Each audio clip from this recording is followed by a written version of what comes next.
ಗುರುವಿನ ಪದವೇ ಶಾಶ್ವತ ಮನವೇ ಜಪಿಸುವೆ ಮಂತ್ರ ದಿನವೇ.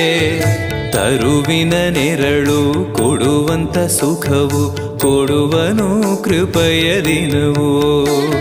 ಗುರುವಿನ ಪದವೇ ಶಾಶ್ವತ ಮನವೇ ಜಪಿಸುವೆ ಮಂತ್ರ ದಿನವೇ. ತರುವಿನ ನೆರಳು ಕೊಡುವಂತ ಸುಖವು ಕೊಡುವನು ಕೃಪೆಯ ದಿನವೋ. ಸ್ಥಿರ ಇರುವ ಮನ ಎನಗಿರಲಿ ಶರಣಾಗತಿ ಎಂದು ಬರಲಿ. ಭಗವಂತನ ಪ್ರಿಯ